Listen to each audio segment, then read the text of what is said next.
Assalamualaikum warahmatullahi wabarakatuh. Perkenalkan, nama saya Nugraheni Fitroh Rizky Syakarna, SSIME, dosen tetap Prodi Ekonomi Syariah Universitas Muhammadiyah Ponorogo. Pada kesempatan kali ini, saya ingin menyampaikan mata kuliah yang saya ampu yang sesuai dengan bidang keahlian saya, yaitu mata kuliah Manajemen Keuangan Syariah. Mata kuliah ini ditujukan untuk mahasiswa ekonomi syariah semester 3 dengan kode mata kuliah MWP 14113 berbobot 2 SKS, diselenggarakan dalam 16 kali pertemuan tatap muka dengan rincian 14 kali pertemuan materi dan 2 kali masing-masing ujian tengah semester dan ujian akhir semester. Mata kuliah ini membahas terkait konsep dasar manajemen keuangan syariah, tujuan dan fungsi manajemen keuangan syariah, landasan Al-Quran, fikih muamalah, serta regulasi yang menjadi dasar pengelolaan keuangan dalam perspektif Islam.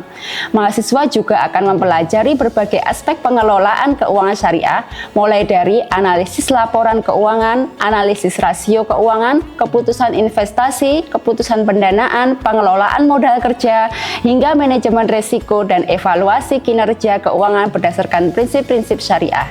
Tidak hanya itu, mata kuliah ini juga membahas bagaimana penerapan tata kelola dan kepatuhan syariah dalam pengambilan keputusan keuangan untuk mendukung keberlanjutan organisasi maupun perusahaan. Adapun capaian pembelajaran lulusan atau CPL, program studi yang dibebankan pada mata kuliah Manajemen Keuangan Syariah meliputi CPL 1, CPL 5, CPL 6, CPL 9 yang telah tertuang dalam RPS serta divalidasi oleh Ketua Program Studi dan Gugus Penjaminan Mutu Program Studi. Selanjutnya, capaian pembelajaran mata kuliah atau CPMK yang diharapkan antara lain CPMK 1, mahasiswa mampu menganalisis konsep, prinsip, dan landasan manajemen keuangan syariah berdasarkan Al-Quran, As-Sunnah, fikih muamalah, serta regulasi yang berlaku. CPMK 2, mahasiswa mampu menganalisis laporan keuangan, mengevaluasi kinerja keuangan lembaga maupun perusahaan menggunakan konsep dan teknik analisis keuangan syariah. CPMK 3, mahasiswa mampu mengevaluasi keputusan investasi, pendanaan, dan pengelolaan modal kerja berdasarkan prinsip-prinsip manajemen keuangan syariah. Selanjutnya, CPMK 4, mahasiswa mampu merancang strategi pengelolaan keuangan syariah yang efektif, efisien, dan sesuai dengan prinsip-prinsip syariah untuk mendukung keberlanjutan organisasi atau usaha. CPMK 5, mahasiswa mampu menunjukkan kemampuan bekerja sama, berkomunikasi, dan bertanggung jawab serta profesional dalam menyelesaikan studi kasus maupun proyek manajemen keuangan syariah. Adapun CPMK 6, mahasiswa diharapkan mampu menghasilkan solusi yang inovatif terhadap berbagai permasalahan manajemen keuangan syariah melalui pendekatan analitis, kolaboratif, dan berlandasan etika Islam. 3 komponen utama dalam pembelajaran mata kuliah Manajemen Keuangan Syariah meliputi delivery, interaction, dan assessment.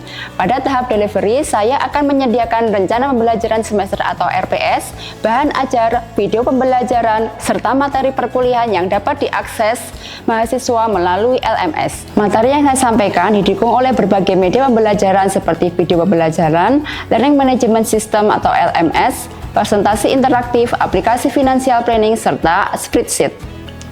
Berbagai media tersebut digunakan untuk mendukung mahasiswa memahami konsep manajemen keuangan syariah. Pada tahap interaksi, proses pembelajaran melibatkan komunikasi 2 arah. Selanjutnya, pada tahap assessment, sistem penilaian dilakukan secara berkelanjutan sesuai dengan RPS. Sementara itu, penilaian sumatif dilakukan melalui ujian tengah semester dan ujian akhir semester. Model pembelajaran yang digunakan dalam mata kuliah Manajemen Keuangan Syariah menerapkan pendekatan Student-Centered Learning dengan mengintegrasikan CAS Method Project-Based Learning.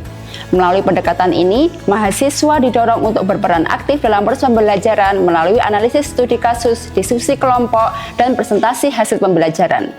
Adapun metode pembelajaran yang digunakan meliputi ceramah interaktif, small group discussion, problem-based learning, case method, project-based learning, presentasi, serta pemanfaatan learning management system.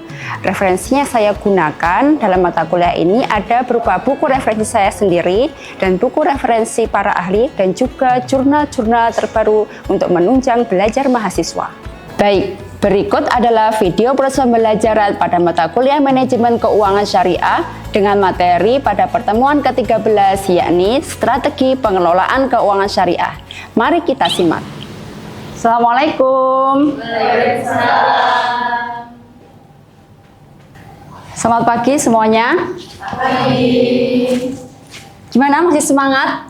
Masih. Kok kelihatannya ngantuk semuanya? Kelihatan ngantuk nih.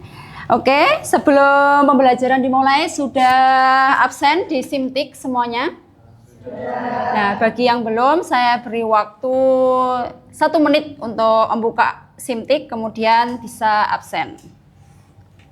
Oke, sudah? Baik, teman-teman, kita akan masuk pada materi baru, yaitu Strategi Pengelolaan Keuangan Syariah. Sekarang materi pertemuan ke-13 ya. Materi pertemuan ke-13 dengan judul Strategi Pengelolaan Keuangan Syariah.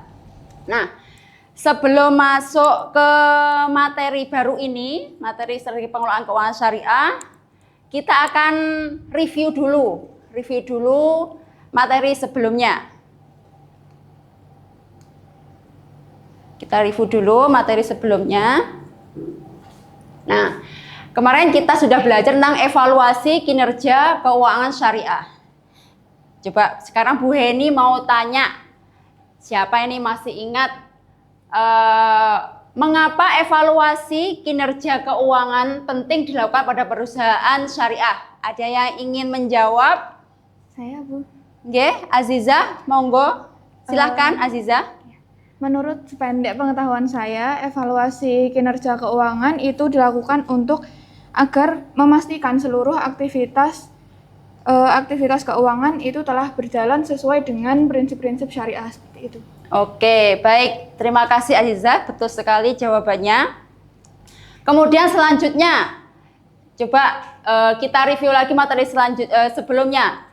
Sebutkan 4 rasio yang digunakan dalam mengevaluasi kinerja keuangan. Ada yang ingin menjawab, teman-teman? Oke, Mbak Naura. 4 rasio yang digunakan dalam mengevaluasi kinerja keuangan itu ada, yang pertama itu rasio likuiditas, yang kedua itu ada rasio solvabilitas, yang ketiga itu ada rasio aktivitas, dan yang keempat itu ada rasio profitabilitas. Oke, good Mbak Naura. Jadi baik, ternyata teman-teman sudah masih ingat tentang materi sebelumnya, itu evaluasi kinerja keuangan syariah. Kenapa sih kinerja keuangan syariah itu harus dievaluasi? Karena bagaimanapun keuangan syariah itu akan menentukan bagaimana progres perusahaan tersebut.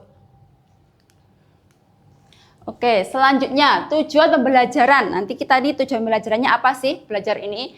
Yaitu pembelajaran ini teman-teman akan bisa menjelaskan konsep strategi pengelolaan keuangan syariah, menganalisis faktor yang memengaruhi strategi keuangan syariah, yang ketiga menentukan strategi pengelolaan keuangan sesuai prinsip syariah, merancang strategi pengelolaan keuangan pada perusahaan syariah.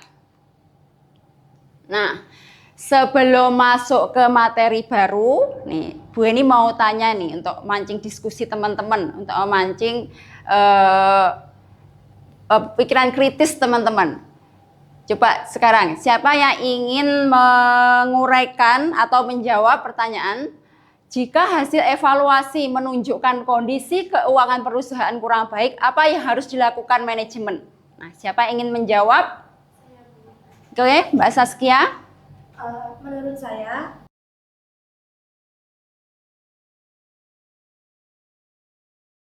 apabila kondisi keuangan, manajemen harus mengidentifikasi penyebabnya melalui analisis laporan keuangan, kemudian melakukan efisiensi biaya. Nah, mengoptimalkan kas dan modal kerja itu salah satunya, yaitu juga meningkatkan pendapatan serta mengendalikan risiko dengan tetap berpegang pada prinsip syariah. Oke, good Mbak Saskia. Jadi mengevaluasi untuk menunjukkan kondisi keuangan yang kurang baik itu sangat penting ya. Dan itu harus dilakukan oleh manajemen perusahaan. Oke, pertanyaan selanjutnya untuk memancing diskusi atau berpikir kritis teman-teman. Bagaimana cara perusahaan meningkatkan keuntungan tanpa melanggar prinsip syariah? Ada yang ingin menjawab? Izin menjawab, Ibu. Oke, Mbak Riana. Jadi, cara perusahaan meningkatkan keuntungan tanpa melanggar prinsip syariah itu bisa dengan menjalankan usaha yang halal, meningkatkan efisiensi, membuat produk yang inovatif, dan juga memanfaatkan teknologi. Semua kegiatan itu dilakukan dengan akad-akad syariah seperti mudharabah, musyarakah, dan murabahah, dengan juga menghindari riba, gharar, dan juga maisir. Jadi perusahaan dapat mendapatkan keuntungan tanpa melanggar syariah, hukum-hukum syariah. Oke, good Mbak Riana. Jadi untuk tetap pada prinsip syariah itu harus menggunakan akad-akad sesuai prinsip syariah, yaitu mudharabah, musyarakah, dan juga murabahah. Oke, selanjutnya sekarang kita sebelum masuk ke strategi pengelolaan keuangan syariah, pengertian kita masuk ke pengertian dulu ya. Yaitu strategi merupakan rencana jangka panjang yang disusun organisasi untuk mencapai tujuan tertentu secara efektif dan efisien. Jadi strategi, namanya kata-kata strategi itu adalah bagaimana cara strategi perusahaan tersebut itu agar mencapai tujuan yang diinginkan, entah itu tujuan bulanan, tahunan, ataupun winduan atau 8 tahunan. Itu adalah strategi. Pengelolaan keuangan syariah adalah proses merencanakan, memperoleh, menggunakan, mengendalikan, dan evaluasi sumber daya keuangan berdasarkan prinsip syariah. Nah, ini untuk pengertian strategi pengelolaan keuangan syariah, ini yang pertama adalah analisis permasalahan, kemudian perumusan strategi, kemudian implementasi, monitoring, dan juga evaluasi. Nah, teman-teman pasti kalau kita belajar tentang manajemen keuangan syariah pasti akan ada namanya landasan. Landasan kita yang kita pegang teguh pada kehidupan sehari-hari adalah Al-Quran dan juga Al-Hadis. Ini landasan pokok yang merupakan pakem kita. Mau nggak mau kita harus berlandaskan pada dua ini karena kita sebagai umat muslim yang taat, kita harus bergantung pada Al-Quran dan juga Al-Hadis. Al-Quran yaitu surat Al-Isra 26-27, yaitu dan janganlah kamu menghambur-hamburkan hartamu secara boros. Yang kedua yaitu hadis Rasulullah SAW bersabda, pedagang yang jujur dan terpercaya akan bersama para nabi dan orang benar dan para syuhada. Hadis riwayat Tirmizi. Nah, karakteristik strategi keuangan syariah ini ada tauhid, amanah, transparansi, akuntabilitas. Nah, ini adalah tujuannya manajemen keuangan syariah. Membedakan manajemen keuangan syariah dan yang lain itu apa sih? Selain kita berlandasan pada Al-Quran dan hadis, juga ada namanya transparansi dan juga akuntabilitas. Tahapan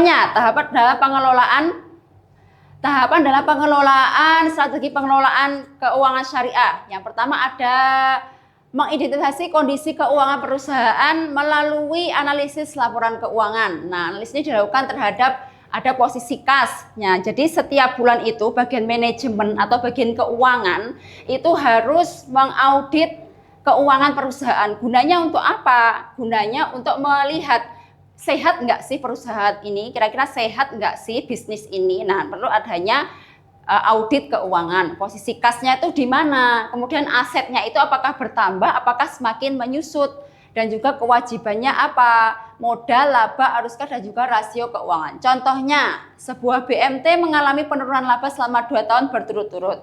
Setelah dilakukan analisis, ternyata penyebab utamanya adalah tingginya pembiayaan bermasalah. Kondisi tersebut menjadi dasar penyusunan strategi berikutnya. Nah, yang kedua adalah identifikasi permasalahan.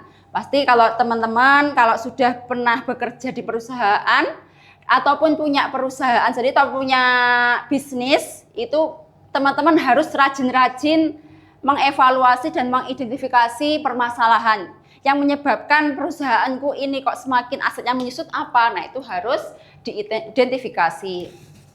Biasanya permasalahan itu berasal dari internal perusahaan, kondisi ekonomi, persaingan, perubahan regulasi, perubahan teknologi. Semakin cepat Indonesia, semakin cepat pula strategi yang akan dipilih. Nah, menyusun alternatif strategi, yaitu contohnya meningkatkan efisiensi biaya operasional, memperbesar pembiayaan sektor produktif, meningkatkan kualitas pelayanan, memperkuat digitalitas layanan. Nah, ini salah satu contoh dari menyusun alternatif strategi. Setiap alternatif itu dianalisis berdasarkan manfaatnya. Berdasarkan manfaat, biaya, dan juga resiko. Dan kesesuaiannya dengan prinsip-prinsip syariah. Kemudian yang nomor 5 adalah implementasi dan evaluasi. Setelah tadi dianalisis bagaimana kondisi perusahaan didasarkan mulai dari aset, arus kas, kemudian mulai dari posisi keuangan, kemudian dievaluasi, disusun setiap bulannya itu disusun laporan, kemudian menyusun program kerja, pembagian tugas, dan juga penyediaan anggaran juga. Oke, untuk siklus strategi keuangan yang pertama nanti saya singgung di awal, mulai dari analisis, identifikasi masalah, perumusan strategi, implementasi, evaluasi, dan juga perbaikan. Jadi setelah adanya evaluasi, kemudian ada baiknya perusahaan itu melakukan perbaikan, mulai dari mungkin adanya efisiensi anggaran atau perbaikan dalam hal manajemen. Oke, teman-teman, kita sebelum tutup kita adakan kuis ya. Tadi kuisnya kuis tentang strategi cerdas pengelolaan keuangan. Nah, ini teman-teman bisa lihat di grup tadi sudah saya share, atau langsung aja ketik Kahoot, kemudian masukkan ID gamenya. Nah, ini akan memuat game. Teman-teman bisa buka kahoot.it, atau kalau punya aplikasi Kahoot juga bisa. Kemudian masukkan token pin gamenya ini. Kita akan mulai untuk kuis. Perhatikan kuisnya.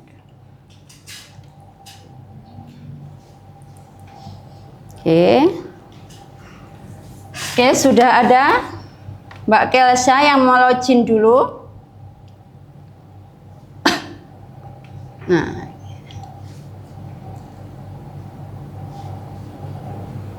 kita mulai. Oke, untuk mengecek pemahaman teman-teman, sekarang teman bisa lihat di layar monitor ada kuis game. Kita lihat. Nah, silahkan bisa langsung dijawab melalui gadget teman-teman atau HP teman-teman. Waktunya ada 20 detik, oke. Nah, posisi pertama Mbak Kelsya dengan skor 949. Baik teman-teman, untuk materi hari ini sudah paham semuanya? Sudah. Oke. Jadi kesimpulan dari materi ini adalah strategi pengelolaan keuangan syariah merupakan proses penyusunan kebijakan dan langkah-langkah sistematis untuk mencapai tujuan perusahaan. Yang kedua, strategi tersebut meliputi pengelolaan investasi, manajemen risiko, serta pemanfaatan teknologi digital. Kemudian yang ketiga, melalui strategi yang tepat, lembaga atau perusahaan mampu meningkatkan kinerja keuangan. Baik, teman-teman, dari hasil materi tadi dan kuis bisa disimpulkan bahwa strategi pengelolaan itu sangat penting untuk menentukan bagaimana posisi perusahaan atau lembaga keuangan tersebut, dan kemudian untuk menentukan kebijakan apa atau langkah apa selanjutnya yang akan dilakukan oleh manajemen perusahaan tersebut. Baik, terima kasih teman-teman atas waktunya. Kita berjumpa lagi di minggu berikutnya. Kita tutup dengan doa kafaratul majelis. Subhanakallahumma wa bihamdika asyhadu an la ilaha illa anta astaghfiruka wa atubu ilaik. Wassalamualaikum warahmatullahi wabarakatuh. Waalaikumsalam warahmatullahi wabarakatuh. Baru saja Anda menyaksikan cuplikan video proses pembelajaran pada pertemuan ke-13 pada mata kuliah Manajemen Keuangan Syariah dengan tema Proses Pengelolaan Keuangan Syariah. Saya berharap cuplikan pembelajaran tersebut dapat memberikan gambaran yang nyata mengenai pendekatan yang saya terapkan dalam kelas, yang tidak hanya berorientasi pada pemahaman teori, tetapi juga pada pengembangan kompetensi dan pemahaman dalam menjalankan aktivitas di kehidupan nyata terkait dengan Manajemen Keuangan Syariah. Terima kasih saya sampaikan kepada Kemenristek Saintek melalui Direktorat Jenderal Pendidikan Tinggi, EL Dikti Wilayah 7 Jawa Timur, serta seluruh tim sertifikasi dosen tahun 2026 atas kesempatan dan dukungannya. Tak lupa kami ucapkan terima kasih kepada pimpinan tinggi Universitas Muhammadiyah Ponorogo, kolega dosen, mahasiswa yang telah berkontribusi dalam kegiatan sertifikasi dosen tahun 2026 ini. Demikian saya sampaikan, semoga dapat bermanfaat dan menjadi bagian dalam peningkatan mutu kualitas perguruan tinggi di Indonesia. Wassalamualaikum warahmatullahi wabarakatuh.